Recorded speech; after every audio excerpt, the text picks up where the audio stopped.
guys, it's Courtney. I'm here with another video for Not Too Shabby.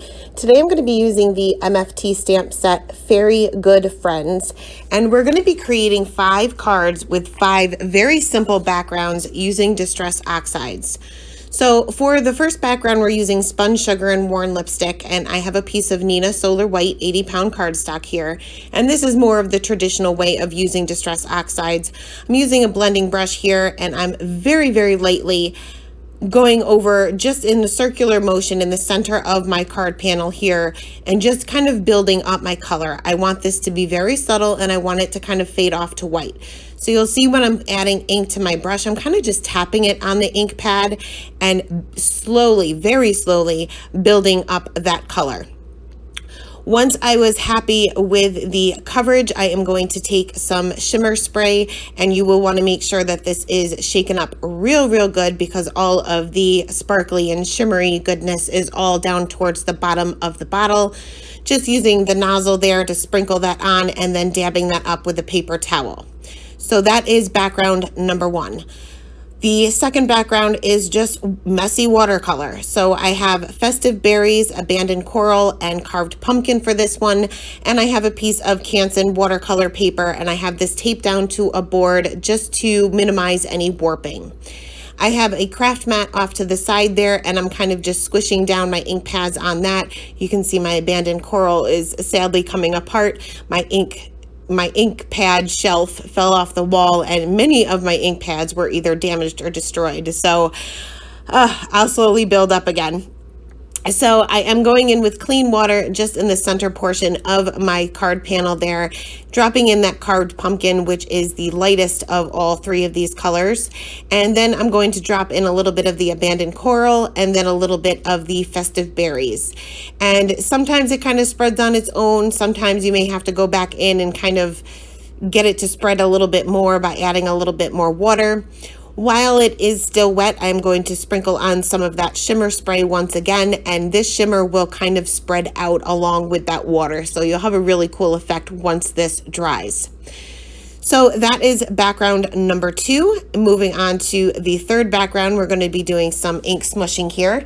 Going to be using Picked Raspberry, Dusty Concord, and Mermaid Lagoon. Again, squishing those down onto my craft mat, and again working with a piece of Canson watercolor paper, and all of my panels here are cut to an A2 size card. Going to use my spritzer here to spritz my ink, and then I'm going to take a piece of acetate, pick some of that ink up and go directly onto my card panel and kind of do exactly what the name of this technique is I'm just going to smush it down. You will want to make sure that you're using colors that aren't going to make mud. So typically the rule, if you're new to any kind of ink blending, is that if they are next to each other in a rainbow, on the rainbow, you're good to go. You'll be fine.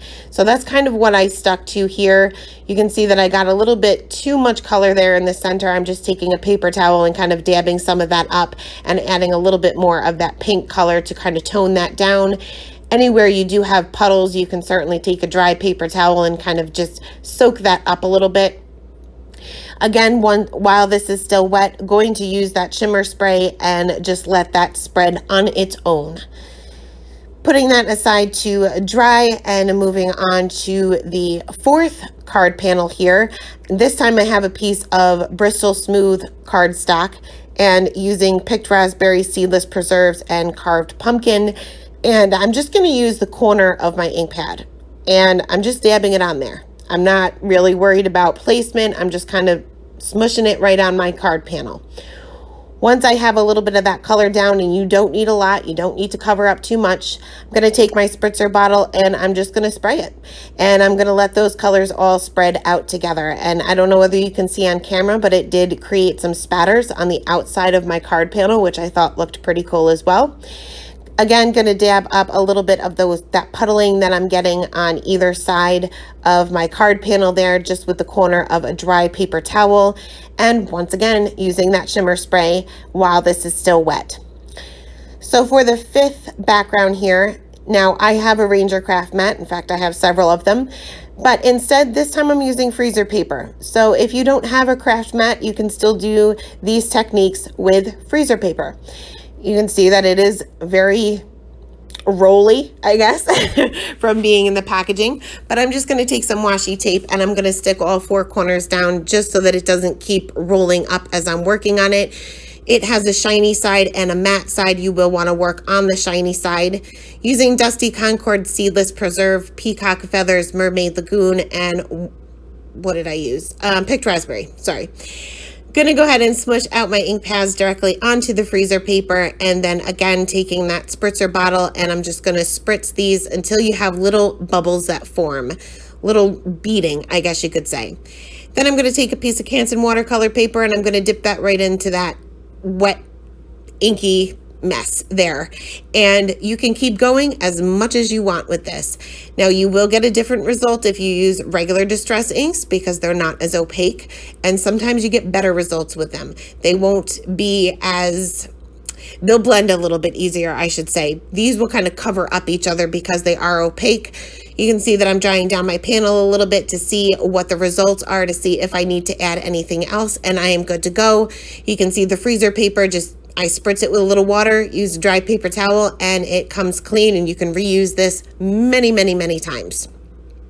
Sprinkling on that shimmer spray, and I'm going to put all of my panels aside to dry. Next, I'm going to bring out a piece of Nina Solar White 80-pound cardstock, and I am arranging my three little fairies on this. I am bringing out my Misty because I'm going to be using a very, very, very dry ink pad. But I finally have some on the way, so soon this won't be a problem. But for now, I know I'm going to have to stamp this multiple times just to get a really crisp image. I am leaving myself room on all three sides of these little images because I know that I want these to be cut out. So I actually ended up stamping these each twice because I actually colored 6 of the fairies, but I'm only going to show you the coloring of one because they are very similar. I just changed up the skin tones and the hair and the dress a little bit, but as far as the shading and stuff, everything is exactly the same. So for their little faces, their shadows would be underneath where their hair is hanging over their face. For their necks, it would be where their chin is hanging over the rest of their neck, and their little teeny tiny arms I didn't really do much shading on because really there's not a whole lot of room. I did add a little bit of color to their cheeks, and then I typically go back in very quickly with that lightest skin tone color to kind of get that to blend out a little bit. For their hair, I typically start with my darkest color because I like to have the, I guess, texture of the hair. So those flick lines I like to kind of preserve. So I'm just adding some shading where her hair is kind of gathered to meet her ponytail from the bottom and the top on her hair where it's behind her little ear. And going in with my darkest midtone here, all I'm really doing is extending these flicks out a little bit further. I am just using the very, very tip of my marker to make sure that I am able to preserve those flick lines. I'm not over blending here. I'm going over these areas very, very quickly. So for her little dress there, as well as her shoes and the bow in her hair, I'm going to switch over to some R markers. I am going to kind of be using colors that match my backgrounds. So this will actually be for that very first panel that we created with that very pale pink. So I am going to start off with my lightest color to map out my darkest areas. And for her dress, I am putting shading on either side, but where it's kind of a squiggly line or a scalloped line on the bottom, I'm using that to my advantage to add some shape to her dress. So I'm going in with my darkest color now, and you can see that I'm adding long skinny triangles to each part of her dress that goes up. So it's like a wavy line. So the waves that go up is where I'm putting those little triangles. Each and every time that I move down to a lightest color, I am extending those little triangles out. I'm making them a little bit wider and a little bit longer each and every time. And then finally going back in with that lightest color, and I'm going to blend all of these areas out. This will just give the appearance as if the dress is kind of pleated or folded on the bottom portion of it. For her shoes, didn't do any shading at all. Again, very, very teeny tiny area. For her little wings there, I wanted these to appear pretty clear. So I'm just using a C3 and a C1 and kind of fading that out to white. I'm leaving the tips of the wings white. And to add a little bit of sparkle, I am taking some gel pens here, and this is a metallic silver gel pen, and I'm just adding teeny tiny dots on her wings. They are going to be closest together where her wings are the darkest and then furthest apart as they go out. Same thing with her dress. This is actually a glitter gel pen, and I'm just concentrating my dots being a little bit closer where her dress is kind of gathered together and further apart where it isn't. Adding a little bit of sparkle with a Nuvo Aqua Shimmer pen, and like I said, colored all of these the same way, just with different color combinations, and then cut these out to assemble my cards. So I'm going to quickly go over the assembly of the cards. These are very super simple cards, and I pretty much use the same supplies for each and every time. So for this first one, I'm using the diagonal stitched rectangle die, which I used for all 4 cards or all 5 cards. And I'm using the largest one here. And then I am taking a piece of black cardstock cut just slightly larger than that die cut panel, and I am layering that together. I did go ahead and stamp out my sentiment straight onto my card panel with black dye ink directly below where my little fairy will be. I'm using Tombow Mono multi glue. This way it gives me a couple of minutes to kind of move things around, make sure that it is centered before it becomes permanent. You can see that it is a very, very small border that I have of the black cardstock here, but I tend to do this because it really makes your panel pop. Even that teeny tiny bit of a border really makes everything kind of pop. Going to use some Scotch foam tape to go ahead and pop up my little fairy directly onto the center of my little ink blended area there. And then I'm going to finish off the card with some Dream Drops by Nuvo. And this is the Love Potion. Typically squirt a little bit out onto a scrap piece of paper to make sure there are no air bubbles before bringing that onto my card. So that is card number 1. Moving on to the second card, we are going to use pretty much the same supplies as we used for the first. Going to use the second largest die from that same die set to die cut this one, and this one is the one on the Bristol Smooth, the one that we sprayed. Again, cutting a panel of black that is just slightly larger than that panel to kind of create a border, make that panel really pop. I'm going to use a scrap piece of that black cardstock as well, treating that with my anti-static tool, stamping my sentiment with a embossing ink, and then sprinkling on some white embossing powder, making sure that my heat gun is completely heated up before bringing that to the paper. This will minimize the warping from the heat. And then I will trim this down into a pretty skinny little strip that will go across my entire card panel. I adhered my ink blended or my watercolor panel to that black cardstock, and then I will use that same Tombow Mono multi glue to adhere that down to a top folding A2 size note card.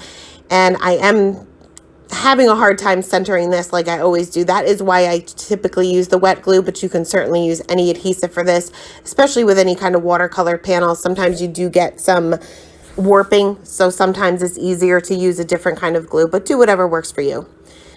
So I took a piece of Scotch foam tape, cut down to just slightly thinner than that sentiment panel, and I laid that down first because I don't want to have to cut too much of that off. It just gets to be a mess. Then I laid my sentiment strip over that and then cut off the excess that's hanging off the sides of the card panel with my scissors. And then once again popped up my little fairy there with some Scotch foam tape. Finished off the card with more Dream Drops by Nuvo, and this time I am using the Cloud 9, which is white but still iridescent, and just kind of sprinkled that around as if it was fairy dust. So on to card number 3, and this time we are using the watercolor panel that we did regular watercoloring with, and I cut this down again with that same die. That's the second largest die from the set, and I'm going to go ahead and stamp out my sentiment directly onto that panel, and this is actually going to be a landscape card instead of a portrait card, and stamp that directly on the bottom of that portion. Again, matted this onto a piece of black cardstock that is just slightly larger than that panel itself. I did have a little bit of warping, so I did have to add some pressure there to make sure that all four sides and all four corners were really stuck down there. Adhered this down to my A2 size note card, again horizontally, and then I will go ahead and stick on my little fairy there, and once again finishing this off with some Dream Drops by Nuvo. And again, I'm going to be using the Cloud 9 and making this look as if it is fairy dust coming from her little wand there. So on to card number 4. Yeah, I think we're on card number 4, right? Yeah, we're on for card number 4. So this is the ink smooshing one. And this one I wasn't really happy with. It's not that I'm not happy with it. I guess it's just far from what my style typically is. So I struggled with it a little bit, and I decided to ditch the dies. So you'll see that I go back and forth with this a little bit, but what I ultimately ended up doing is I just ended up trimming down the panel, and I trimmed this down to 5 by 3.5. No. Yeah, 5 by 3 3/4. I'll get it right eventually. And then I took a piece of cardstock that closely matches her little dress there, just from my stash. I don't know what brand this is, and I don't know the name of it, but it just closely matched her dress. If you don't have one that matches her dress, you can take a piece of white and just take whatever Copic marker you use and just color in the edges. But I cut that a little bit larger than my card panel itself, again using my Tombow Mono Multi Glue to adhere that down to that blue cardstock, and then again down to a top folding A2 size note card, just leaving a small white border on all 4 sides. And then I am going to heat emboss my sentiment again, but this time I am going to do this on this little tiny skinny little strip of this blue cardstock that I have left over.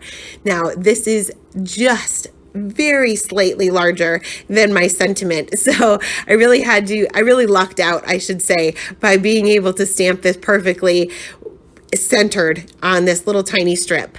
But I did treat this with my anti-static tool, again stamping this out with my embossing ink, and then I'm using that Hero Arts white embossing powder to sprinkle that on, making sure that my heat gun is completely heated up before bringing that to the paper. And it's already pretty much trimmed down as much as it's going to go as far as width goes, but I'm going to trim each side a little bit to make it the same length as my ink smooshed panel, so it goes across the entire card. Going to use my Tombow Mono Multi Glue, that way it'll give me a couple of seconds to move that around, making sure that it's straight, and then adhering my little fairy, and then finishing off with some more Dream Drops. And this time I am bringing out Indigo Eclipse, which is a purple, an iridescent purplish color. So onto the 5th and final card, and this is going to be that one where we use the freezer paper, where we just dab that paper right into the ink. I played around with this one too, because I really wasn't sure. I felt like I was doing the same thing each and every time, which I'm okay with because I like the clean and simple look. But I wanted to show you guys something a little bit different and show you that I struggle a lot sometimes when it comes to anything but scenes. So I am using the second largest die and the largest die, and I originally cut this from black cardstock. And I kind of just arranged everything as far as placement goes and put that onto a white card base. And I hated the black. It was too much black. I don't mind a small black border. In fact, I prefer it, but this was just a little bit too much. So I ended up taking that largest diagonal stitch rectangle die, and I cut this from white cardstock, and I felt like that went with the theme much, much better. So once again, I'm going to take 2 pieces of black cardstock, cut just slightly larger than both of my panels there, and adhere everything together with that wet glue, just leaving a very small black border on both of these panels, and this will really make it pop. Going to center that larger panel onto my white A2 size note card, and then I am going to go ahead and place that colored panel directly in the center, just leaving an even border on all 4 sides. You can certainly pop this up with some fun foam or foam tape, but I decided to keep everything flat just because some of these have a lot going on, have a lot of layers. So next I'm going to go ahead and adhere my little fairies, and I'm going to adhere these side by side on the bottom portion of my panel with just a teeny tiny bit hanging off, basically just their little feet. And then for my sentiment, going to use that scrap piece of black cardstock. Once again, I'm not going to show you this again. You guys know the deal. Treating it with my anti-static tool, stamping out the sentiment with embossing ink, sprinkling on white embossing powder, making sure my heat gun is completely heated up, heat set that, and then cutting that down into a strip just slightly larger than the card panel or the sentiment itself. I did cut one end at an angle just to add a little bit added interest, using some Scotch foam tape to go ahead and pop that up above my little fairies, and then finishing off the card with the Indigo Eclipse Dream Drops by Nuvo once again. So that is it. That is the fifth and final card and fifth and final background for today. I will give you a quick look at all 5 of the cards that we created today, and that is it. I will put all of the supplies in the description box below. Do not forget about your discount code to the Not Too Shabby shop. Thanks a lot, guys. Have a great day. Bye.